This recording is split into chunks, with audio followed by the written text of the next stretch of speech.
don't have any political opinion. No. Did you vote? Me? No. Kerala, sir. 100% literacy, sir. Kerala sir 100% literacy sir. ക്ലാസ്സിലെ ഒരു first പഠിത്തത്തിൽ ഏറ്റവും മികച്ചു നിൽക്കുന്ന ഒരു കുട്ടിയെ ബാക്ക് ബെഞ്ചർ എന്ന് പറയാൻ പറ്റത്തില്ല, അവർ സൂപ്പറാണ്. വേറെ ഏതോ ബെഞ്ചിലിരിക്കുന്ന ഒരുത്തൻ അസൂയയുടെ കണ്ണുകൾ കൊണ്ട് നോക്കുന്നത് പോലെയാണ് എനിക്കിത് കണ്ടപ്പോൾ ഫീൽ ചെയ്തത്. ഈ സിംഗ് ചേട്ടൻ കാണിച്ചൊരു പ്രവൃത്തി ഞാൻ നിങ്ങളെ കാണിച്ചു തരാം.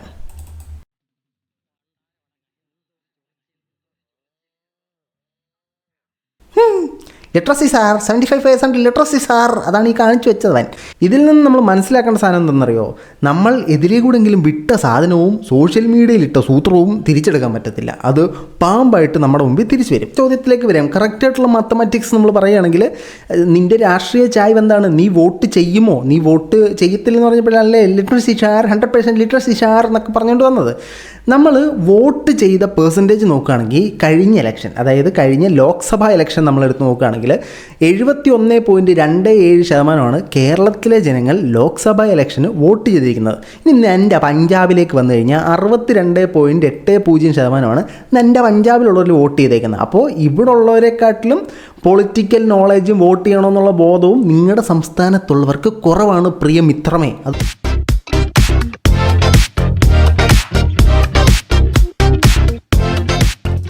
എല്ലാ പ്രിയ സുഹൃത്തുക്കൾക്കും പുതിയൊരു വീഡിയോയിലേക്ക് ഹാർദവമായ സ്വാഗതം. നമ്മുടെ പ്രധാന വിഷയത്തിലേക്ക് കിടക്കുന്നതിന് മുമ്പ് എല്ലാ ദിവസവും എല്ലാ വീഡിയോയിലും എല്ലായ്പ്പോഴും പറയുന്ന പോലെ തന്നെ നമ്മുടെ വീഡിയോ കാണുന്ന നിങ്ങൾ ആരെങ്കിലുമൊക്കെ സബ്സ്ക്രൈബ് ചെയ്യാതെയാണ് കണ്ടുകൊണ്ടിരിക്കുന്നതെങ്കിൽ എട്ടം ബലം നോക്കാതെ ആ സബ്സ്ക്രൈബ് ബട്ടൺ നോക്കിയിട്ട് പ്ലഗനെ എന്നൊരു ക്ലിക്ക് വെച്ച് കൊടുക്കുക. ഇപ്പോഴും മുന്നോട്ടുള്ള യാത്രയിൽ എനിക്ക് നിങ്ങളുടെ സഹായം തീർച്ചയായിട്ടും ആവശ്യമാണ്. അതിൻ്റെ കൂടെ കമൻറ്റ് ബോക്സിൽ എന്തെങ്കിലും ഒരു കമൻറ്റ് ഇതിങ്ങനോ എന്തെങ്കിലും ഒരു കമൻറ്റ് ഒന്നിട്ട് വെച്ച് കഴിഞ്ഞാൽ ഈ വീഡിയോ റീച്ച് ചെയ്യാൻ അത് വളരെ ഹെൽപ്ഫുൾ ആവും.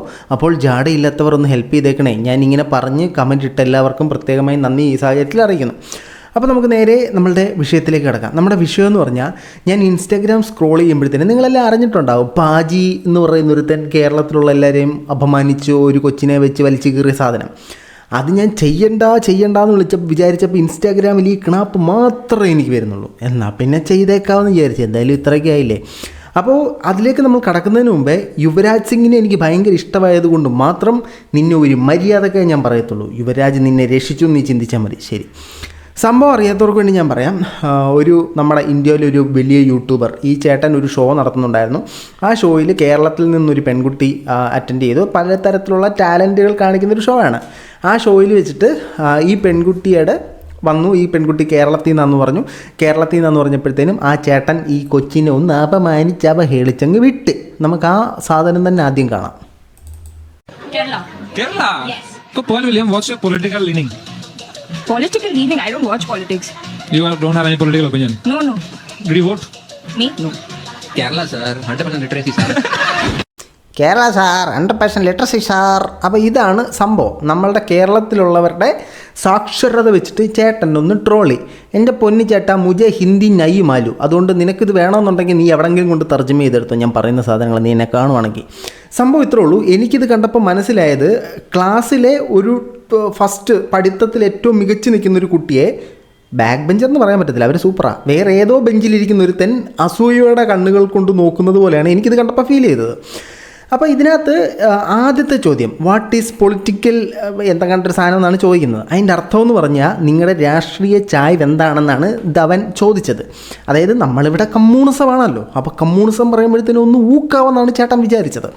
പക്ഷേ ഇതിനകത്ത് ഈ കുട്ടി ചെയ്തൊരു തെറ്റ്, ഇപ്പോൾ ഞാൻ ഇടയ്ക്ക് നമ്മുടെ പ്രശ്നേഷിൻ്റെ വീഡിയോ കണ്ടപ്പോഴും കണ്ടിട്ടുണ്ടായിരുന്നു, ഞാൻ വോട്ട് ചെയ്യില്ല, എന്തിനാണ് ഇവന്മാർക്കൊക്കെ വോട്ട് കൊടുക്കുന്നതെന്നൊരു ചോദ്യം ഉണ്ടായിരുന്നു. അത് ഈ കുട്ടിയുടെ ഭാഗത്തു നിന്ന് വന്നൊരു തെറ്റാണ്.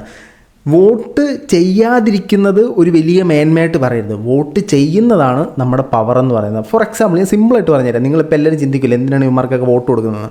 അതായത് നമ്മുടെ കേരളത്തിൽ കൊല്ലം ജില്ലയിലുള്ളവർ മാത്രം വോട്ട് ചെയ്യുന്നില്ല, അല്ലെങ്കിൽ കൊല്ലം ജില്ലയിലുള്ള ഒരു പ്രത്യേക സ്ഥലത്തുള്ളവർ വോട്ട് ചെയ്യുന്നില്ല. അപ്പോൾ ആ സ്ഥലത്തുള്ള ആളുകൾ വോട്ട് ചെയ്യാത്തത് കൊണ്ട് ആ സ്ഥലത്ത് നിന്ന് ജയിക്കുന്ന ആൾ ചിന്തിക്കും ഇവൻ വോട്ട് ചെയ്യത്തില്ല, പിന്നെ ഇവൻ എന്തിന് കൊടുക്കണം എന്ന് ചിന്തിച്ച് ആ സ്ഥലത്തേക്ക് യാതൊരു തരത്തിലുള്ള വികസനവും വരത്തില്ല. നമ്മൾ വോട്ട് ചെയ്യും, അടുത്ത തവണ ഇവന് വിജയിക്കണമെങ്കിൽ നമ്മൾ വേണം എന്നുള്ളത് കൊണ്ടാണ് എന്തെങ്കിലും പിച്ച പോലെ ഇവർ നമുക്ക് തന്നുകൊണ്ടിരിക്കുന്നത്. സോ വോട്ട് ചെയ്യാതിരിക്കും എന്ന് പറയുന്നത് ഒരു മേന്മയുള്ള സാധനമല്ല, നിങ്ങൾ മനസ്സിലാക്കുക. വോട്ട് ചെയ്യുക എന്നുള്ളതാണ് നമ്മുടെ പവർ. ഇനി നമുക്ക് രണ്ടാമത്തെ വിഷയത്തിലേക്ക് വരാം. Kerala sir 100% literacy sir. നമുക്കപ്പോൾ let's talk about some mathematics, അഥവാ നമുക്ക് കുറച്ച് കണക്കുകൾ നിരത്തി തന്നെ സംസാരിക്കാം. ഈ കേരളത്തിനെയും പഞ്ചാബിനെയും നമ്മൾ കമ്പയർ ചെയ്യുമ്പോഴത്തേനും കേരളത്തിൽ 93.91% സാക്ഷരതയാണുള്ളത്. അതേസമയം നമ്മൾ പഞ്ചാബിലേക്ക് നോക്കുകയെങ്കിൽ 75.84% സാക്ഷരതയാണ് അവർക്കുള്ളത്. അപ്പോൾ ബാക്കിയുള്ളതിൽ പെട്ടതായിരിക്കണം നമ്മുടെ ഈ ഒരു ചേട്ടൻ എന്ന് പറയുന്നത്. ഇനി മറ്റൊരു സാധനങ്ങൾ നോക്കുകയാണെങ്കിൽ ഹെൽത്ത് റേറ്റ് എന്ന് പറയുമ്പോൾ ഗൂഗിളിൽ കയറി നോക്കുകയാണെങ്കിൽ നമ്മളാണ് കേരളത്തിൽ ഒന്നാമത്. അതേസമയം പഞ്ചാബിന് നോക്കുകയാണെങ്കിൽ നീഡ് സിഗ്നിഫിക്കൻറ്റ് ഇമ്പ്രൂവ്മെൻറ്റ് എന്ന് പറഞ്ഞാൽ വലിയ രീതിയിലുള്ള ഇമ്പ്രൂവ്മെൻറ്റ് അവർക്ക് ഇനിയും ഹെൽത്ത് മേഖലയിൽ വേണം എന്നാണ് വെപ്പ്. അപ്പോൾ ഹെൽത്തിലും അവർ നമുക്ക് പുറകിലാണ്.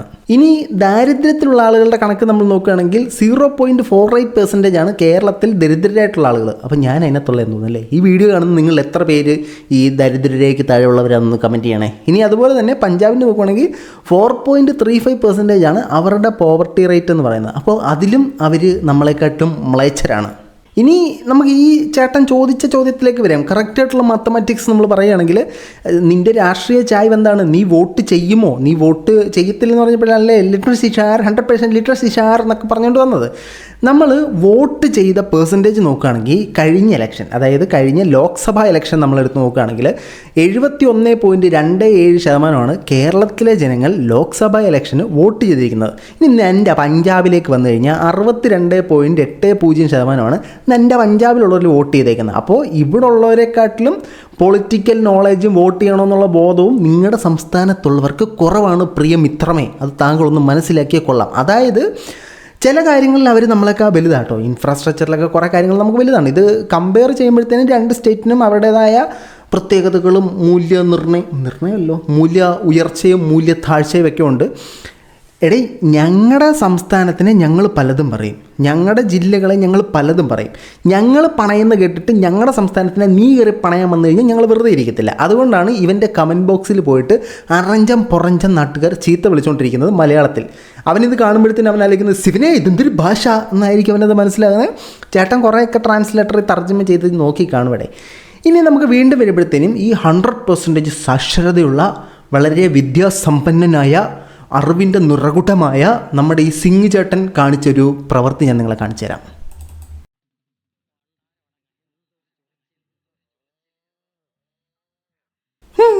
ലിറ്ററസി സാർ 75% ലിറ്ററസി സാർ, അതാണ് ഈ കാണിച്ചു വെച്ചത്. അവൻ്റെ അകത്തും കൂടെ ഞൊഴിഞ്ഞ് കയറി സ്റ്റേജിൽ നിന്ന് എന്തോ കോമഡി കാണിച്ചതാ. ചേട്ടൻ കൊമേഡിയനാ, അതിൻ്റെ കോമഡിയുടെ ഒരു ഭാഗമാണ്. ഇതിൽ നിന്ന് നമ്മൾ മനസ്സിലാക്കേണ്ട സാധനം എന്തെന്നറിയോ, നമ്മൾ എതിരെ കൂടെങ്കിലും വിട്ട സാധനവും സോഷ്യൽ മീഡിയയിൽ ഇട്ട സൂത്രവും തിരിച്ചെടുക്കാൻ പറ്റത്തില്ല. അത് പാമ്പായിട്ട് നമ്മുടെ മുമ്പിൽ തിരിച്ചു വരും. ഇനി നമുക്ക് മറ്റേ പുള്ളിക്കാരനിലേക്ക് വരാം. ഈ ഷോ നടത്തിയത് ഇന്ത്യയിലെ ഏറ്റവും വലിയ യൂട്യൂബറായ ഒരാളാണ്. ഈ പുള്ളിക്കാരൻ നമ്മുടെ മദൻ ഗൗരിയെ നിങ്ങൾക്ക് അറിയാമോ? മദൻ ഗൗരി തമിഴ്നാട്ടിലൊരു വലിയ യൂട്യൂബറാണ്. പുള്ളിയെക്കാട്ടിലും വലിയ യൂട്യൂബറാണ്, ബെസ്റ്റ് യൂട്യൂബറാണെന്ന് പറഞ്ഞ് മോദിജിയുടെ എന്നൊക്കെ അവാർഡ് മേടിച്ച സേട്ടനാണ് ഇതിനകത്ത് ഈ ഷോ നടത്തിയതും. ആ സേട്ടനാണ് ഈ പ്രശ്നങ്ങളൊക്കെ ഉണ്ടാക്കിയത്. ഇവിടെ ആ സേട്ടൻ്റെ ഷോയിൽ കൂടുതലും ദ്വയാർത്ഥ പ്രയോഗം നിറഞ്ഞ സാധനങ്ങളൊക്കെയാണ് നടക്കുന്നത്. അപ്പം നമുക്ക് അതുമായിട്ട് ബന്ധപ്പെട്ടൊരു വാർത്തയൊന്നും കണ്ടു നോക്കാം. ആദ്യം യൂട്യൂബർ രൺവീർ അലഹബാദി നടത്തിയ അശ്ലീല പരാമർശം വിവാദമായതിന് പിന്നാലെ നടപടിയുമായി ദേശീയ മനുഷ്യാവകാശ കമ്മീഷൻ. വീഡിയോ എത്രയും വേഗം നീക്കണമെന്ന് കമ്മീഷൻ നിർദ്ദേശിച്ചു. ഇന്ത്യാസ് ഗോഡ് ലേറ്റൻ ഷോയിൽ രൺവീർ പറയുന്ന വിവാദ പരാമർശം വരുന്ന വീഡിയോയാണ് നീക്കേണ്ടത്. ഇന്ത്യ ഗോഡ് ലേറ്റൻ്റ് എന്ന് പറഞ്ഞു കഴിഞ്ഞാൽ ഒളിഞ്ഞിരിക്കുന്ന കഴിവുകളെ പുറത്തു കൊണ്ടുവരിക. കുറച്ചും കൂടെ സിമ്പിളായിട്ട് പറഞ്ഞാൽ വിദേശത്ത് നടത്തുന്ന ഷോയെ അടിച്ചു മാറ്റി നടത്തുന്ന ഒരു ഷോ. യൂട്യൂബിൽ വീഡിയോ വൻതോതിൽ പ്രചരിക്കുന്ന സാഹചര്യത്തിലാണ് നിർദ്ദേശം. അശ്ലീല പരാമർശം സംബന്ധിച്ച് യോഗേന്ദ്ര സിംഗ് താക്കൂർ എന്നയാൾ കമ്മീഷനെ സമീപിച്ചിരുന്നു. ഇതിലാണ് കമ്മീഷന്റെ നടപടി. കൊമേഡിയൻ സമയ് റൈനയുടെ നേതൃത്വത്തിൽ സംഘടിപ്പിച്ച ഇന്ത്യാസ് ഗോഡ് ലേറ്റൻ ഷോ എന്ന പരിപാടിക്കിടെയാണ് യൂട്യൂബർ രൺവീർ അലഹബാദിയുടെ വിവാദ പരാമർശമുണ്ടായത്. തീർത്തും ആക്ഷേപകരവും അനുചിതവും അശ്ലീലവുമായ പരാമർശമാണിതെന്ന് മനുഷ്യാവകാശ കമ്മീഷന് ലഭിച്ച പരാതിയിൽ ചൂണ്ടിക്കാട്ടുന്നു. സംഭവത്തിന് പിന്നാലെ മഹാരാഷ്ട്ര മുഖ്യമന്ത്രി ദേവേന്ദ്ര ഫഡ്നാവിസ് അടക്കം നിരവധി പേർ അഭിപ്രായ സ്വാതന്ത്ര്യത്തിന്റെ പരിധി എന്താണെന്ന് ഓർമ്മിപ്പിച്ച് രൺവീറിനെ വിമർശിച്ചിരുന്നു. ഇവൻ്റെ സംഭവം എന്തെന്ന് ചോദിച്ചു കഴിഞ്ഞാൽ ഇവൻ ചിന്തിച്ചത് ഈ ഷോയ്ക്കകത്ത് വരുന്ന ആളുകളെ ട്രോൾ ചെയ്യുക. അപ്പം നമ്മൾ തമാശപരമായി ട്രോൾ ചെയ്യുമ്പോഴത്തേനും അത് ഈ പറയുന്ന പോലെ വിവാദമായി ട്രെൻഡിങ് ആയി പോകാനുള്ള സാധ്യത കുറവായതുകൊണ്ട് അശ്ലീലപരമായ സാധനങ്ങൾ എടുത്തിട്ട് കഴിഞ്ഞ് ട്രോൾ ചെയ്ത് വീണ്ടും, അതായത് ഇപ്പം ഞാൻ ഇവിടെ നിൽക്കുക അതിന് മേളിൽ കയറേണ്ട ഞാനാകണമെന്നാണ് ചേട്ടൻ ചിന്തിച്ചത്. ഈ ചേട്ടൻ നടത്തിയ പ്രസ്താവന എന്താണെന്ന് ചോദിച്ചു കഴിഞ്ഞാൽ ഒരു ചോദ്യം ചോദിച്ചു ഈ ചേട്ടൻ ചോദിച്ച ചോദ്യം എന്ന് പറഞ്ഞാൽ താങ്കൾക്ക് 1 കോടി രൂപ തന്നാൽ താങ്കളുടെ മാതാപിതാക്കൾ തമ്മിൽ ശാരീരിക ബന്ധത്തിൽ ഏർപ്പെടുന്നത് കണ്ടുകൊണ്ടിരിക്കുമോ, എന്നേക്കുമായി നിർത്തിവെക്കുമോ, ഇങ്ങനെ എന്തോ അപരാധം പിടിച്ച സാധനമാണ് കാര്യമാണ് ആ ചേട്ടൻ മൊഴിഞ്ഞത്. അവൻ്റെ ഷോയിൽ ഇത് അവൻ ഒത്തിരി തവണ പറയുന്നുണ്ട്. അതിനുശേഷം കുറേ നന്മമരം കളിക്കുന്നുണ്ട്. അതൊന്നും ആരും പറഞ്ഞു കാണത്തില്ലോ. ഇനി ഇവൻ ആ പറഞ്ഞതിന് ശേഷം ഏറി കയറി, ഞാൻ ആ വൃത്തിയോടൊന്നും കാണിക്കുന്നില്ല കേട്ടോ, ഇവൻ വല്ലാണ്ട് അങ്ങ് ഏറി കയറി ഇവനെതിരെ കേസൊക്കെ കൊടുത്ത് ഇവനെ അറസ്റ്റ് ചെയ്യുന്നൊരു സാഹചര്യമൊക്കെ ഉണ്ടായി. ഉടനെ ചേട്ടൻ വന്നിരുന്ന് അങ്ങ് മോങ്ങാൻ തുടങ്ങി. എനിക്ക് ഹിന്ദി മുജേ നൈ മാലു എനിക്കറിയാൻ പാടില്ല, നീ മറുതയോട് ആരെങ്കിലും പറഞ്ഞു കൊടുക്ക്, ഞാൻ കാണിക്കാം, നിങ്ങൾക്ക് മനസ്സിലാകുന്നത് നിങ്ങൾ മനസ്സിലാക്കിയെടുത്തു, ഞാൻ ഈ പറഞ്ഞ സാധനം തന്നെയാണ് ഇവിടെ സംഭവിച്ചതെന്നും എനിക്കറിയാൻ പാടില്ല, കാരണം പഠിക്കാൻ വിട്ടപ്പോൾ പഠിക്കണമായിരുന്നു, അല്ലെങ്കിൽ ഹിന്ദി അറിയാൻ പാടില്ല അതാവും. ഏതായാലും ഹിന്ദിയിൽ അവൻ കിടന്ന് മോങ്ങുന്ന കാണുമ്പോൾ നമുക്കൊരു സംതൃപ്തി കിട്ടും. അതുകൊണ്ട് ഈ വിഷയം ആ വിഷയമായിട്ട് ബന്ധപ്പെട്ട വിഷയം അല്ലെങ്കിൽ കണ്ട് ഞാൻ നിർവൃതി അടയട്ടെ. ഞാൻ ഒരു സൈക്കോ അല്ലേ. बुरा लग रहा है क्योंकि सब काम बंद हो गया bank. I just feel damn guilty. पूरी टीम को इससे एक्सपोज कर दिया और मेरी वजह से पूरा काम बंद हो गया. मुझे व्लॉग नहीं करना ये सब. ചോണമുണ്ട മലയാളത്തിൽ പറടാ, നിൻ്റെയൊക്കെ കളി ഈ പഞ്ചാബിലും ഡൽഹിയിലും ഒക്കെ നടക്കും. ചോണമുണ്ട നീ ഇന്ത്യയിലേക്ക് പാടാ. ഇനി ഇത് മാത്രമല്ല, ഈ ചേട്ടൻ ചോദിച്ച ചോദ്യം ഞാൻ പറഞ്ഞല്ലോ, 1 കോടി രൂപ കൊടുത്തു കഴിഞ്ഞാൽ മാതാപിതാക്കൾ തമ്മിലുള്ള അപ്പോൾ ഇവൻ്റെ വ്യക്തിത്വത്വം മനസ്സിലാക്കുന്ന ഒരു സാധനം ഞാൻ കാണിച്ചു തരാം. കണ്ടോ, ഇവൻ്റെ മാതാവിനോട് പേരൻസിനോട് സംസാരിക്കുന്ന സഭ്യമായ സാധനമാണ് നമ്മൾ കാണാൻ പോകുന്നത്. What's the best thing you did for me as a parent, according to you? എന്താണ് ഒരു മാതാവായി താങ്കൾ എനിക്ക് തന്നിട്ടുള്ള ഏറ്റവും ബെസ്റ്റ് സാധനം? അതാണ് ചോദിക്കുന്നത്. ഇംഗ്ലീഷ് മുജ മാലു, ഹിന്ദി നൈ മാലു. അപ്പോൾ അതാണ് ചോദിച്ചത്. ഒരു മാതാവായിട്ട് താങ്കൾ എനിക്ക് തന്ന ഏറ്റവും ബെസ്റ്റ് സാധനം എന്താണ്? I disciplined you. അവന് കൊടുത്ത ഡിസിപ്ലിനാണ് നമ്മൾ ഈ കണ്ടത്. അവൻ്റെ ഡിസിപ്ലിൻ്റെ ഭാഗമായിട്ട് അവൻ സംസാരിച്ച് അവൻ്റെ നാക്കിൽ നിന്നും പിഴുതു വീണ ഭാഷാശുദ്ധിയാണ് നമ്മൾ കേൾപ്പിച്ചില്ലല്ലേ ആ സംഭവത്തിലുണ്ട്. ഞാനത് കേൾപ്പിക്കാത്തത് വെറും വൃത്തികേടായതുകൊണ്ടാണ് ഞാൻ കേൾപ്പിക്കാൻ. ഏതായാലും ഈ പഞ്ചാബ് എന്ന് പറയുന്ന അതിലാണല്ലോ നമ്മൾ തുടങ്ങി, നമുക്ക് അതിലേക്ക് തിരിച്ചു പോകാം. പഞ്ചാബ് എന്ന് പറയുന്ന സ്റ്റേറ്റിന് അവരുടേതായ നന്മകളും തിന്മകളും എല്ലാമുണ്ട്. കേരളം എന്ന് പറയുന്ന സ്റ്റേറ്റിന് നമ്മുടേതായ നന്മകളും തിന്മകളും എല്ലാമുണ്ട്. നമ്മൾ അങ്ങോട്ടും ഇങ്ങോട്ടും കമ്പയർ ചെയ്ത് കഴിഞ്ഞാൽ രണ്ടു പേർക്കും അവരുടേതായ മൂല്യങ്ങളുണ്ട്. എന്നാലും കേരളമാണ് ഒരു പടിക്ക് മുമ്പിൽ നിൽക്കുന്നതെന്ന് പ്രിയ സുഹൃത്തെ താങ്കൾ മനസ്സിലാക്കുക. താങ്കൾ ഈ വോട്ട് ചെയ്ത സാധനത്തിലാണ് സംസാരിച്ചെങ്കിൽ കേരളം അതിൻ്റെ മുകളിലാണ്. താങ്കൾ ലിറ്ററസിയുടെ പേരിലാണ് സംസാരിച്ചെങ്കിൽ അതിലും കേരളം താങ്കളുടെ പഞ്ചാബിനേക്കാളും മുകളിലാണ്. സോ നമ്മൾ ഈ വീഡിയോ പഞ്ചാബിലുള്ള എല്ലാവരെയും കുറ്റക്കാരാക്കുന്നില്ല, എല്ലാവർക്കും വേണ്ടി കൊടുക്കുന്നില്ല. പാജി എന്ന് പറയുന്ന ചേട്ടന് വേണ്ടിയിട്ട് നമ്മൾ ഈ വീഡിയോ സമർപ്പിക്കുന്നു. അപ്പോൾ അത്രയും പറഞ്ഞുകൊണ്ട് നമ്മൾ ഈ വീഡിയോ അവസാനിപ്പിക്കുകയാണ്. അപ്പോൾ കേരളത്തിനെയും പഞ്ചാബിനെയും കുറിച്ചിട്ടുള്ള നിങ്ങളുടെ അഭിപ്രായങ്ങൾ തീർച്ചയായിട്ടും കമൻറ്റ് ബോക്സിൽ കമൻറ്റുകളായി രേഖപ്പെടുത്തുക. എൻ്റെ പൊന്നളിയ യുവരാജ് സിംഗ് ഉള്ളതുകൊണ്ട് നീ രക്ഷപ്പെട്ടു. അപ്പോൾ മറ്റൊരു വീഡിയോ ആയിട്ട് കാണുന്നവരെ ബൈ.